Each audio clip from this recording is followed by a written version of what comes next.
Good morning everyone friends, आप सभी को इस प्लेटफॉर्म पर वेलकम है। फ्रेंड्स, हम लोग पढ़ रहे हैं नेशनलिज्म इन इंडिया और नेशनलिज्म इन इंडिया में हम लोग कई सारे टॉपिक को कवर कर चुके हैं और आज हम लोग लास्ट टॉपिक को कवर करने जा रहे हैं और लास्ट टॉपिक है the sense of collecting belonging. इस टॉपिक को आज की क्लास में हम लोग पूरी तरह से कंप्लीट करेंगे। इसके बाद यह चैप्टर आज खत्म हो जाएगी। इसके बाद हम एक वीडियो और आप लोगों को इस चैप्टर से रिलेटेड देंगे जिसमें हम आप लोगों को भारत छोड़ो आंदोलन के बारे में बताएंगे।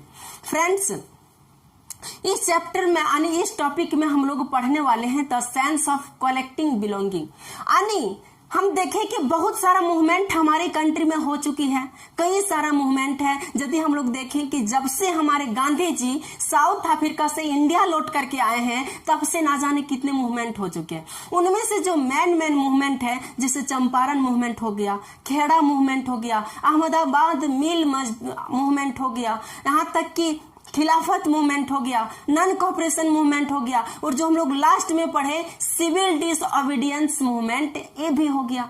नमक मार्च यानी सॉल्ट मार्च भी हम लोग देख चुके हैं। तो इतना सारा मूवमेंट हुआ, लेकिन इतना मूवमेंट होने के बाद भी हमारा कंट्री पूरी तरह से इंडिपेंडेंट नहीं हो पाई, पूरी तरह से इंडिपेंडेंट नहीं हो पाई। यानी लोगों के मन में ये बस गया कि अब हमारी कंट्री को इंडिपेंडेंट करने के लिए हम लोगों को मूवमेंट पर मूवमेंट लड़ने से कुछ नहीं होगा।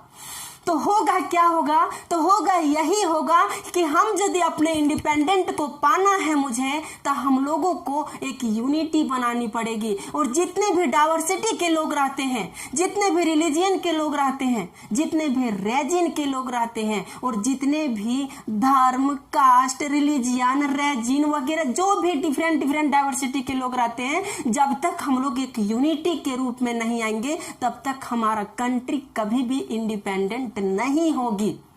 लोगों के माइंड में ये धीरे धीरे फैलने लगा कि अब हमारी कंट्री इंडिपेंडेंट तब तक नहीं होगी जब तक हम लोगों में यूनिटी नहीं बन पाएगी और जब तक हमारा सेंस डेवलप नहीं हो पाएगा। जब हम लोग अपने ही घर में, अपने ही भाई बहन में लड़ेंगे, अपने ही भाई में लड़ेंगे, तो हमारा इंडिया कैसे इंडिपेंडेंट हो सकती है? हम देखें कि जो मूवमेंट चल रही थी, इस मूवमेंट के पीरियड में हम क्या देखें कि कहीं हिंदू पे लड़ाई लड़ रहे हैं, कहीं मुस्लिम लड़ रहे हैं, हिंदू और मुस्लिम एक दूसरे से लड़ रहे हैं, यहाँ तक कि डिफरेंट कास्ट के लोग भी लड़ रहे हैं, डिफरेंट रिलीजियन के भी लोग लड़ रहे हैं और डिफरेंट रेजिन के लोग भी लड़ रहे हैं। तो यदि अपने ही घर में लोग लड़ेंगे, एक पार्टी दूसरे पार्टी से लड़ेंगे, तो अपने घर में लड़ेंगे तो अब कैसे उम्मीद कर सकते हैं कि यह कंट्री इंडिपेंडेंट हो जाएगी? नहीं ना हो पाएगी। तो वही धीरे धीरे लोगों का दिमाग बढ़ता चला गया और लोगों का सेंस बढ़ते चली गई। तब लोगों को ये समझ में आया कि हम लोगों को इंडिपेंडेंट तब तक नहीं आएगी जब तक यूनिटी नहीं बनेगी। जब यूनिटी बन जाएगी तो हम लोग खुद ब खुद इंडिपेंडेंट हो जाएंगे और अंग्रेज का बाप भी यहां से छोड़ करके हमारा कंट्री को जाएगा। तो लोगों ने ये डिसीजन लिया। देखते हैं अब इसको हम लोग एक सिस्टमैटिक ऑर्डर में समझेंगे कि सबसे पहले लोगों के मन में या लोगों के माइंड में क्या आ गया? यूनिटी का सेंस पैदा होने लगा। किसका? तो यूनिटी का सेंस पैदा होने लगा कि जब तक यूनिटी नहीं होगी हमारा कंट्री इंडिपेंडेंट नहीं होगा। अब यूनिटी होने के लिए बहुत प्रोसेस होना चाहिए, सिर्फ बोल देने से थोड़े ना होता है। यूनिटी होने के लिए लोगों को एक साथ आना चाहिए। तो लोग जो हैं यह कोशिश करने लगे और डिस्कवर करने लगे कि कोई भी ऐसी यूनिटी हो जिसमें लोग, सारे लोग एल टुगेदर यानी एक साथ आ पाए, यानी सारे लोग जो हैं सो ऑल टुगेदर यानी एक साथ आ पाए, सारे लोग एक साथ आ पाए। जब तक सारे लोग एक साथ नहीं आएंगे तब तक हमारा इंडिया कभी इंडिपेंडेंट नहीं होगा। ये लोगों के मन में चलने लगी। इसलिए लोगों ने डिफरेंट रेजिन के लोग, डिफरेंट रेजिन के लोग, रिलीजियन के लोग, कास्ट के लोग, different region, religion, caste, diversity,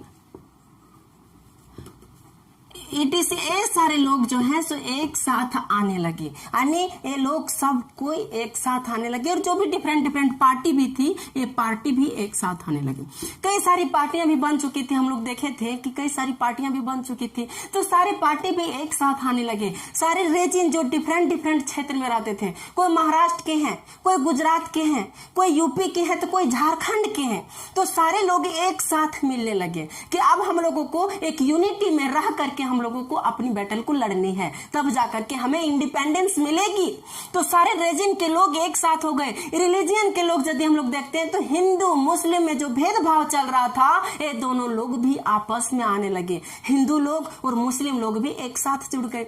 जब एक साथ जुड़ जाएगा तो एक क्या होगा, लकड़ी मजबूत हो जाएगी ना, हमारा एक जो भी हमारी ताकत है, हमारी ताकत बढ़ जाएगी। फिर देखा गया कि जो भी कास्ट में लड़ाई लड़ा जा रहा था, जो अनटचेबिलिटी की जो भावना हम लोग देखे थे पिछला क्लास में कि अनटचेबिलिटी भी, उसमें भी लोग भेदभाव कर रहे थे कि तुम नीच जाति के हो, तुम उच्च जाति के हो, तुम लोअर कास्ट के हो, तुम हायर कास्ट के हो। इस पर जो मतभेद हो रहा था उसको भी ठीक किया गया, और वो भी अपने आप को, अपने सेंस को डेवलप करके एक साथ एक यूनिटी के रूप में आई, और जो भी डिफरेंट डिफरेंट डाइवर्सिटी जो भी है सब एक साथ मिल करके आई, और इन लोगों ने यूनिटी बनाना स्टार्ट कर दिया। जब यूनिटी बनाना स्टार्ट कर दिया तो कि हम लोगों को यूनिटी बना लेने से हमारी इंडिया इंडिपेंडेंट नहीं हो जाएगी। इंडिपेंडेंट करने के लिए हम लोगों को जागरूक करना पड़ेगा, और जो कंट्री के डिफरेंट डिफरेंट कोने में जा करके लोगों को जागरूक करना पड़ेगा। तो जागरूक कैसे कर सकते हैं? तो जागरूक हर कोना तक तो पहुंच पाना पॉसिबल नहीं है भाई, तो हर कोने तक पहुंचाने के लिए लोगों ने अपना पार्टिसिपेट करना शुरू कर दिया। हर तरह के आर्टिस्ट हो गए, सिंगर हो गए, पेंटर हो गए, इन लोगों ने मुख्य रूप से इसमें पार्टिसिपेट करना शुरू कर दिया।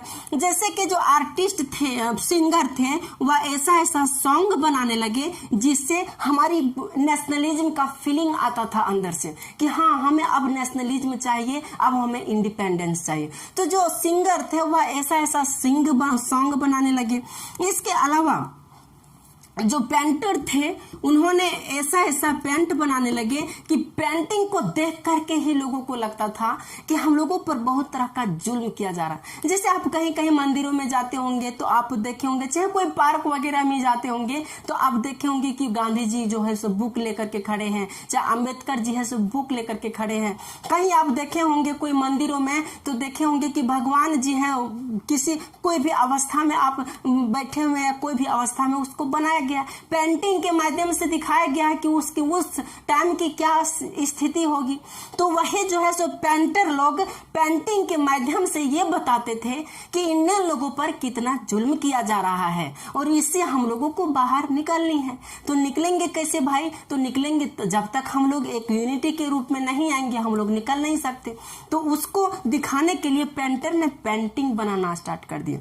इसके अलावा हिस्ट्री को भी लिखा जाने लगा, यानी कुछ लोग ऐसे थे जो कि पीछे क्या बीत चुकी है, चंपारण मूवमेंट में क्या हुआ, खिलाफत मूवमेंट में क्या हुआ, नॉन कॉपरेशन मूवमेंट में क्या हुआ, जालियांवाला बाग मूवमेंट में क्या हुआ, हत्याकांड में क्या हुआ, हमारे इंडियंस लोगों पर कितना जुल्म ढाया जा रहा है, कितना प्रताड़ित किया जा रहा है, कितना ऑपरेसिव किया जा रहा है। इन सारे फैक्ट को बुक में लिखने लगे और पूरी हिस्ट्री को लिखने लगे और उस बुक को पब्लिश करने लगे ताकि लोगों तक ये पता चल पाए कि हमारी कंट्री में कितना जुल्म किया जा रहा है। किसके द्वारा? तो ब्रिटिश लोगों के द्वारा। तो लोगों ने हिस्ट्री लिखना भी शुरू कर दिया। इसके अलावा कई सारे ऐसे लोग थे जो सिंबल भी बनाना शुरू कर दिए। सिंबल, अब कई तरह का सिंबल होता है, उस सिंबल को बनाना, जैसे कि हम लोग अभी अशोक चक्र पढ़ते हैं तो एक तरह का सिंबल है, चरखा है एक तरह का सिंबल है। तो कई सारे सिंबल भी बनाने लगे और इसमें अपना पार्टिसिपेंट्स देने लगे। और इन्हीं में से 20th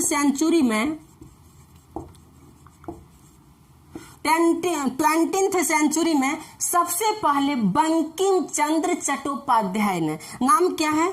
बंकिम चंद्र चट्टोपाध्याय। बंकिम चंद्र चट्टोपाध्याय ने एक ये से इमेज बनाए जिसको देखने के बाद लोगों के मन में अपने नेशनलिज्म की फीलिंग्स और ज्यादा आ गई। अब बात रही किस चीज का इमेज बनाए, तो इन्होंने भारत माता का इमेज बनाए। किसका? तो भारत माता का इमेज। भारत माता का इमेज सबसे पहले बंकिम चंद्र चट्टोपाध्याय ने कब? 20th सेंचुरी में बनाए। देखिए कि भारत माता का ये इमेज बंकिम चंद्र चट्टोपाध्याय ने बनाए थे। इसमें इन्होंने ये इंडिकेट किए थे कि हमारी जो भारत है ना, यह एक माता के समान है, एक देवी के समान है, इसको पूजा जाना चाहिए, इस पर शोषण नहीं किया जाना चाहिए। बट ये माता अभी पूरी तरह से दुखों में पड़ी हुई है, पूरी तरह से लोगों के गुलाम में पड़ी हुई है। इस माता को हम लोगों को आजादी दिलानी है, इसे बाहर करनी है। तो बंकिम चंद्र चटर्जी ने उस इमेज के माध्यम से लोगों को ये संदेश, ये मैसेज पहुंचाना चाहते थे कि हमारा इंडिया कितना क्रिटिकल कंडीशन में अभी झेल रही है, या कितना बुरी तरह से अभी झेल रही है इस गुलामी को। जब ये भारत माता के चित्र को बनाए, तो भारत माता के चित्र को बनाने के बाद इन्होंने एक सॉन्ग भी बनाए थे, एक सॉन्ग भी लिखे थे जिसको वंदे मातरम कहते हैं। ये एक नेशनलिज्म सॉन्ग थे, राष्ट्रगीत वंदे मातरम। वंदे मातरम, वंदे मातरम एक सॉन्ग भी इन्होंने बंकिम चंद्र चट्टोपाध्याय ने लिखे। और इसको सबसे पहले जो बंगाल में मूवमेंट चल रही थी ना, उस मूवमेंट में बंकिम चंद्र चटर्जी का ये सॉन्ग वंदे मातरम गाया गया था। जब इस मूवमेंट में बंगाल में जो मूवमेंट चल रही थी, स्वदेशी मूवमेंट, कौन सा मूवमेंट चल रही थी? तो बंगाल स्वदेशी मूवमेंट, बंगाल स्वदेशी मूवमेंट चल रही थी। इस मूवमेंट में सबसे पहले वंदे मातरम जो गीत लिखा गया था, इस गीत को गाया गया था। जब यह गीत फेमस हो गई, तब इन्होंने बंकिम चंद्र चट्टोपाध्याय ने इस गीत को अपने ही नॉवेल में, इन्होंने एक नॉवेल भी लिखे थे। किसने? बंकिम चंद्र चट्टोपाध्याय ने एक नॉवेल भी लिखे थे, आनंद मठ। आनंद मठ एक नॉवेल लिखे थे, आनंद मठ। और इसी आनंद मठ में इस वंदे मातरम को लिख दिए थे। वंदे मातरम को इसमें इंडिकेट किया हुआ है, पूरा गीत जो है सो इसी आनंद मठ में इस वंदे मातरम को लिखा गया है। वंदे मातरम को इसी आनंद मठ में वंदे मातरम को एक्सप्लेन किया हुआ है। किए हैं किसने? तो बंकिम चंद्र चट्टोपाध्याय ने।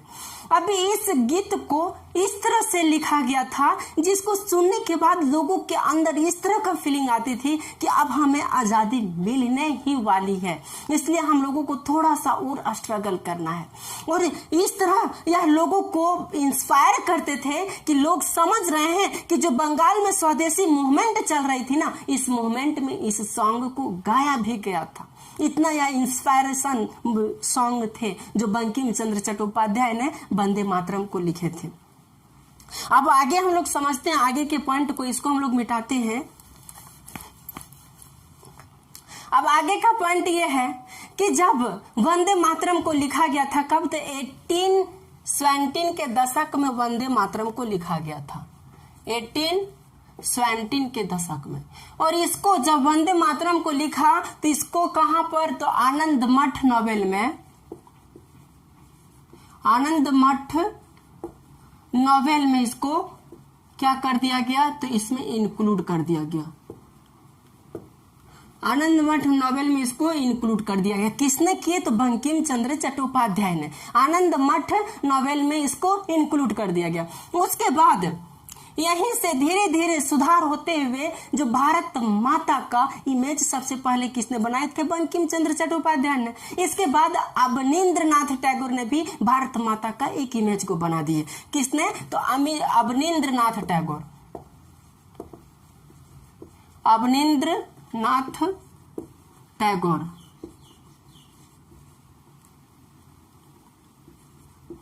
अवनींद्रनाथ टैगोर ने भी किसका? तो भारत माता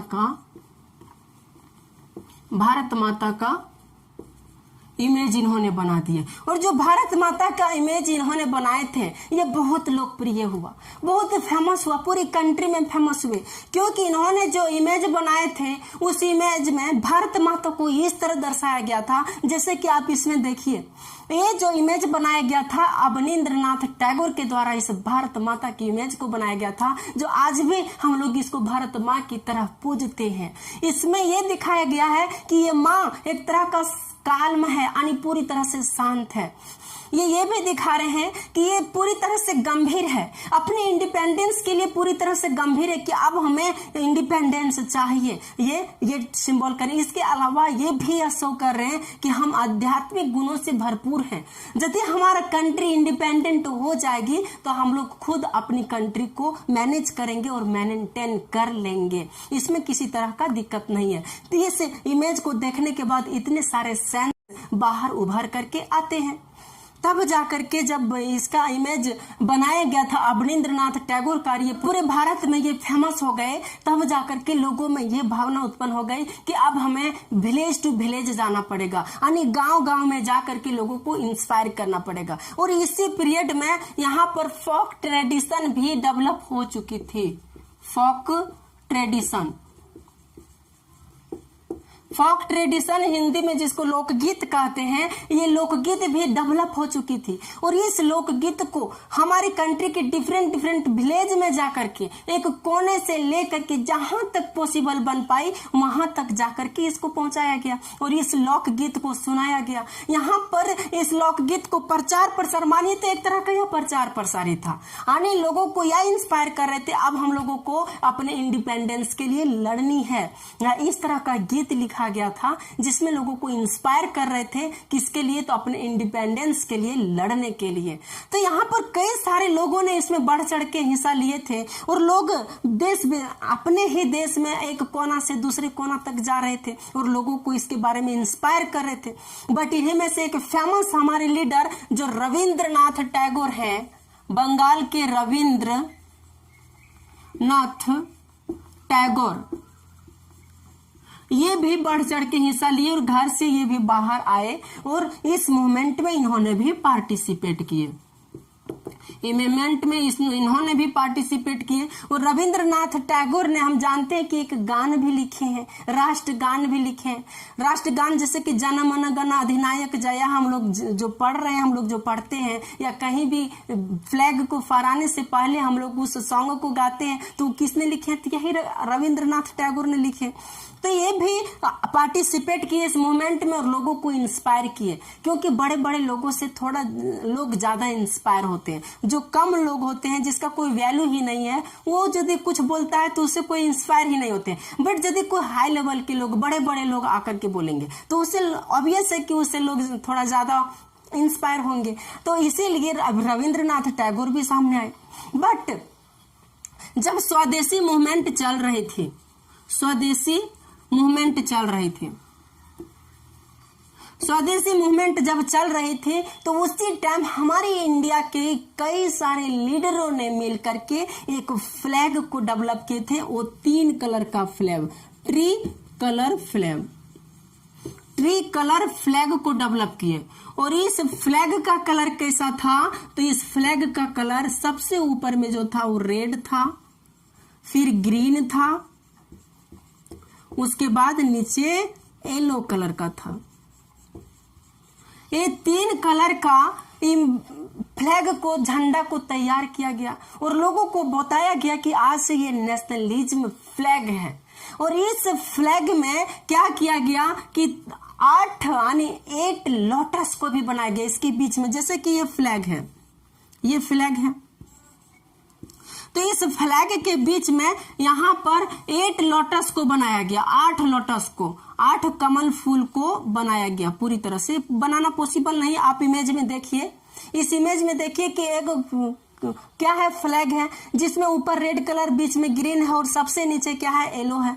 इसमें से लोटस को बनाया गया है बीच में, और वो भी 8 लोटस को बनाया गया। जो बीच में 8 लोटस है ना, ये इंडिकेट करता है कि हमारे ब्रिटेन और इंडिया के जो प्रोविंशियल हैं, कुछ स्पेशल 8 प्रोविंशियल को यह इंडिकेट कर रहे हैं, वो जो 8 लोटस है। तो बट यहाँ पर जब इस तरह के फ्लैग को बनाया गया, उसके बाद हमारे महात्मा गांधी ने भी एक फ्लैग को तैयार किए। कब? 1921 को। 1921 को महात्मा गांधी ने 1921 को महात्मा गांधी ने एक फ्लैग को डेवलप किए। और इस फ्लैग को डेवलप किए, ये भी कैसा था? तो ट्री कलर था, ये भी ट्री कलर था। अब बात रहे कि ये ट्री कलर कौन था, ये 3 कलर कौन कौन सा था? तो ये 3 कलर था रेड, ग्रीन और नीचे जो येलो था, येलो को इन्होंने हटा दिए और इसमें क्या कर दिए? तो व्हाइट कर दिए, व्हाइट कलर कर दिए।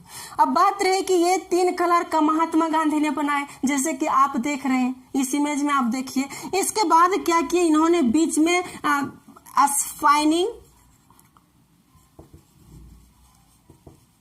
स्पाइनिंग व्हील को रख दिए। स्पाइनिंग व्हील को, स्पाइनिंग व्हील्स मतलब होता है चरखा, हिंदी में जिसको हम लोग चरखा कहते हैं। इस चरखा को इस फ्लैग के बीच में रख दिया। अब ये चरखा ये इंडिकेट करता है कि हमारी कंट्री एक तरह का इंडिपेंडेंट कंट्री होगी, इसके साथ साथ एक सेल्फ डिपेंडेंट कंट्री भी होगी। लोग खुद से काम करेंगे और बेरोजगार नहीं होंगे, खुद अपने ही सेल्फ डिपेंडेंट होंगे। ये स्पाइनिंग व्हील इस तरह का इंडिकेट करता है। महात्मा गांधी ने जो फ्लैग को तैयार किए थे, तो इस तरह से कई सारे सिंबल को तैयार किया गया हमारे इंडियन लोगों के द्वारा, और ये नेशनल लेवल पर इसको जो है सो पूरी तरह से प्रचार प्रसार भी किया गया। इससे लोग एक साथ आकर के जुड़े और लोग जो है सो इस मूवमेंट में पार्टिसिपेट किए। बट इसमें आप जो पहले का जो हम लोग फ्लैग देखे, इस फ्लैग में आप देखिए कि एक अर्धचंद्राकार यानी चंद्रमा दिख रहा होगा, जो आधा ही चंद्रमा है। यह इंडिकेट करता है कि यहाँ पर हिंदू और मुस्लिम में एकता है यानी यूनिटी है। यह इंडिकेट कर रहा है। जो अर्धचंद्राकार बनाया गया है, फर्स्ट जो फ्लैग तैयार किया गया था, इसमें जो अर्धचंद्राकार बनाया गया, इसमें यह इंडिकेट करता है कि हिंदू और मुस्लिम यूनिटी में थी, यानी हिंदू और मुस्लिम में किसी तरह का मतभेद नहीं है, ये दोनों एक साथ हैं और एक साथ मिल करके ये अपनी कंट्री के इंडिपेंडेंस के लिए लड़ रहे हैं। तो इतना लोगों ने पार्टिसिपेट किए। तब यहाँ पर एक और सन्यासी सामने आती है, वो मद्रास की है नतेशा शास्त्री, जिसका नाम है नतेशा शास्त्री। इसको हम लोग पहले मिटा लेते हैं। सॉरी, थोड़ा आप लोगों को दिक्कत हो रही होगी क्योंकि लाइट कट रही है और ये आ रही है, तो हम लोगों को भी दिक्कत हो रहा है, आप लोगों को भी दिक्कत हो रही होगी। बट कॉन्सेप्ट को समझिए और इस चैप्टर को पूरा कीजिए। क्या कीजिएगा, अपने बस में तो है नहीं ना लाइट जो कि उसको हमेशा के लिए कंटिन्यू कर सकते हैं। तो अब देखते हैं हम लोग नेक्स्ट पॉइंट की ओर आगे बढ़ते हैं कि देखते हैं कि मद्रास के एक शास्त्री यानी एक सन्यासी की एंट्री हो चुकी है। मद्रास के एक सन्यासी की एंट्री हो चुकी है, जिसका नाम क्या था? नतेशा शास्त्री।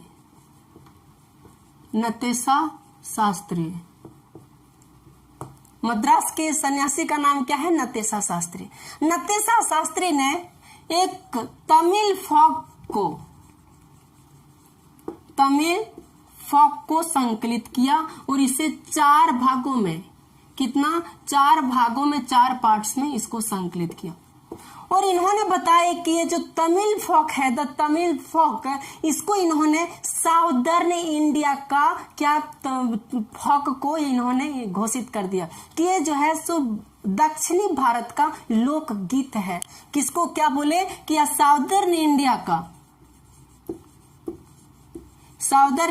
का क्या है?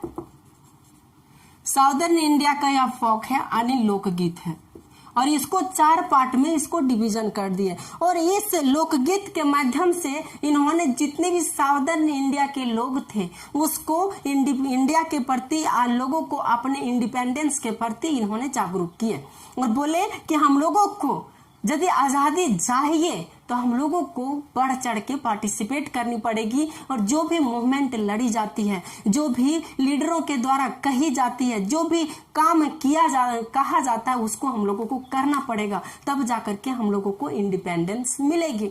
तो इसका भी बहुत रोल्स था नतेशी शास्त्री का, क्योंकि इन्होंने साउदर्न इंडिया में बहुत सारे लोगों को इंस्पायर किए थे अपने स्पीच के द्वारा, या जो इस द तमिल फोक को लिखा गया था, इसके द्वारा कई सारे लोगों को इन्होंने इंस्पायर भी किए थे। लेकिन ब्रिटिश लोगों का ये मानना था कि इंडियन लोग जो हैं, इंडियंस लोग यदि इंडिपेंडेंट पा भी लेंगे तो ये अपने कंट्री को कभी चला नहीं पाएंगे, क्योंकि इंडियंस लोग बैकवर्ड हैं। कैसा है? बैकवर्ड हैं। और ये लोग जो है सो अनएजुकेटेड हैं, बैकवर्ड है, अनएजुकेटेड, और ये लोग जो है सो इनकैपेबल हैं। इनकैपेबल मतलब हो गया कि अयोग्य है, यानी इसके पास योग्यता ही नहीं है। यदि इसको इंडिपेंडेंट कर देंगे तो वही ये लोग सोच रहे थे, ब्रिटिश लोग सोच रहे थे कि इंडियंस लोग बैकवर्ड हैं, अनएजुकेटेड हैं, और ये लोग कैपेबल नहीं होंगे अपने कंट्री को सस्टेन करने के लिए, यानी चलाने के लिए।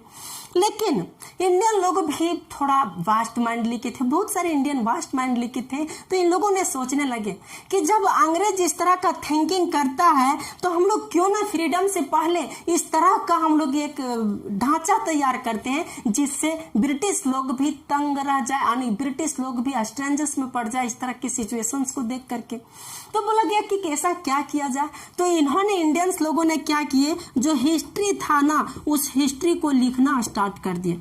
कई सारे आर्टिस्ट लोग जो हैं, ये आर्टिस्ट लोगों ने डिफरेंट चीजों को बनाना स्टार्ट कर दिए। कई सारे ऐसे चीज को बनाए जिससे लोगों को देखने के बाद ये लगे कि हाँ, इसमें क्वालिटी भरी पड़ी है। और जो सिंगर लोग थे, इन्होंने भी कई सारे ऐसे सॉन्ग को गाने लगे, कई सारे ऐसे सॉन्ग को लिखने लगे जो अपने देश के प्रति, अपने कंट्री के प्रति इंस्पायरेबल था।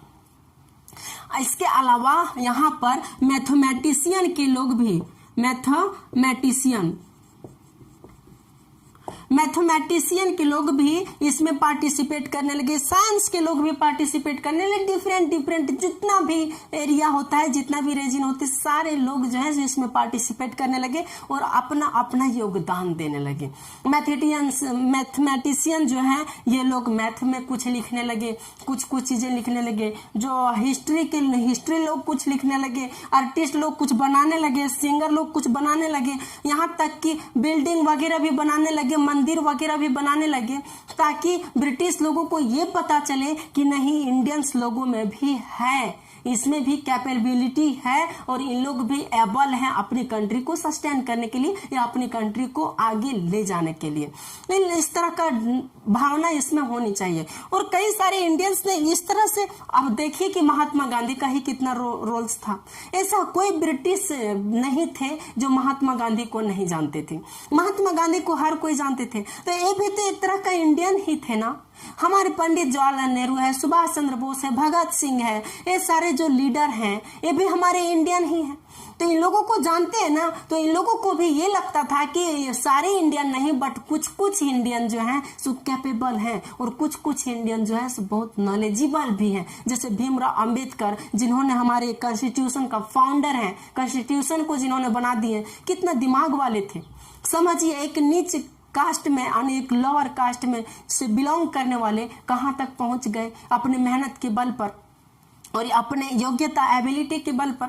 तो उसे भी ऐसा फीलिंग होने लगा कि अब इंडियंस लोग जो हैं धीरे धीरे डेवलप होगा। तो उसको इस तरह का फीलिंग्स दिखाने के लिए, उस तरह का भावना उत्पन्न करने के लिए लोग इसमें बढ़ चढ़ करके पार्टिसिपेट करने लगे। तो इस तरह से यहाँ तक ये मूवमेंट जो है सो चली और इस तरह से लोगों का साइंस धीरे धीरे डेवलप हुआ। और जब लोगों का साइंस धीरे धीरे डेवलप हुआ, तब हमारी कंट्री धीरे धीरे जा करके इंडिपेंडेंस की ओर बढ़ने लगी। और लोगों में जो आपस में लड़ रहे थे, एक दूसरे से जो लड़ रहे थे, वो धीरे धीरे ठीक हुआ। अब लोग लड़ने नहीं लगे, बल्कि अपने कंट्री के लिए, लोग इंडिपेंडेंस के लिए लड़ने लगे। तो इस तरह से यहाँ तक ये टॉपिक था। अब इसका हम लोग कंक्लूजन देख लेते हैं तब जाकर के हम लोग इस चैप्टर को इंडअप की ओर ले जाएंगे। कंक्लूजन, पूरे चैप्टर का कंक्लूजन हम लोग देखते हैं। तो इसको हम लोग मिटाते हैं पहले। कंक्लूजन क्या हुआ?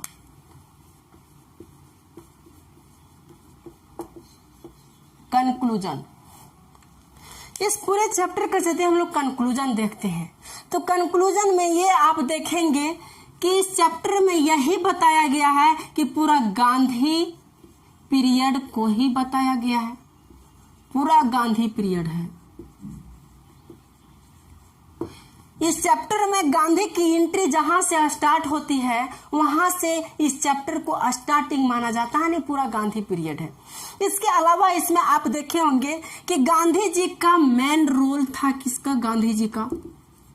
इस चैप्टर में मेन रोल किसका था? तो गांधी जी का। यानी एक तरह से कहा जाए तो इस चैप्टर के हीरो कौन थे? तो इस चैप्टर के यानी इस मूवी के हीरो थे हमारे महात्मा गांधी। महात्मा गांधी हीरो थे। और ये कौन से पार्टी से थे? तो कांग्रेस पार्टी से बिलोंग करते थे। कांग्रेस पार्टी से बिलोंग करते थे और इस पार्टी का यह रिप्रेजेंट भी कर रहे थे।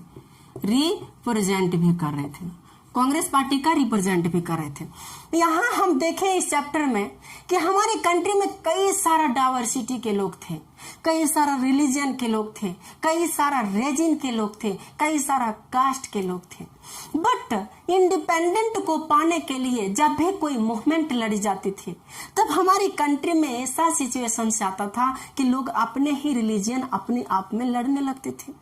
हम लोग सिविल डिसोबीडियंस मूवमेंट में देखे कि जो हिंदू और मुस्लिम थे, कौन? हिंदू एंड मुस्लिम, ये हिंदू और मुस्लिम अपने आप में लड़ने लगे थे, जिसकी वजह से बहुत क्षति भी हुआ था। कई सारा हिंदू लोगों की जान गई थी, मुस्लिम भाइयों का जान गया था। तो इतना तो हुआ था।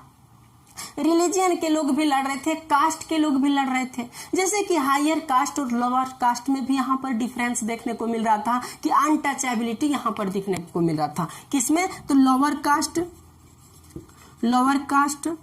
और हायर कास्ट में।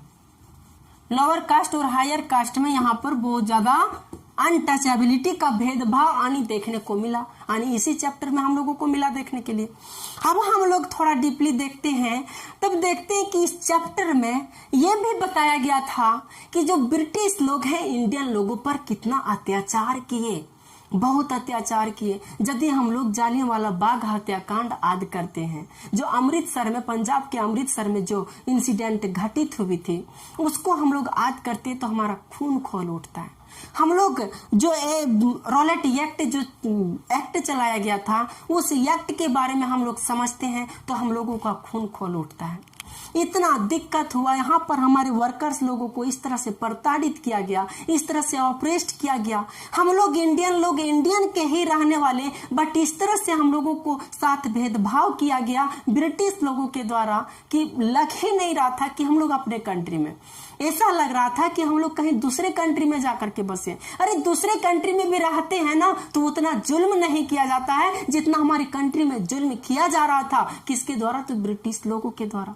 यहाँ पर हम लोग ये भी देखें कि बहुत सारे ऐसे मूवमेंट थे जो हाई लेवल तक पहुंचता था लेकिन उसको कॉल बैक कर दिया जाता था। तो कॉल बैक करना कोई शौक नहीं था महात्मा गांधी का कि उसे कॉल बैक कर, कुछ मजबूरियां आती थी। हम लोग देखें कि नॉन कॉपरेशन मूवमेंट को जो कॉल बैक किए गए थे, कितना दिक्कत हुआ था, कितने हमारे निर्दोष माताएं लोगों को, महिलाएं लोगों को मार दिया जा रहा था, बच्चे लोगों, जो छोटे छोटे बच्चे थे उसको मार दिया जा रहा था, तब जाकर के कॉल बैक किया जा रहा था। ऐसे तो कॉल बैक नहीं किया जा रहा था ना, लाखों लोगों को जेल में बंद कर दिया जाता था। अनिल, जब लाखों लोग जेल में बंद हो, हमारी महिलाएं लोग मारे जा रहे हैं, हमारे बच्चे लोग मारे जा रहे हैं, तब इस कंडीशन में कौन सी मूवमेंट आगे बढ़ेगी भाई? बढ़ेगी। लेकिन इसको कॉल बैक किया जा रहा था।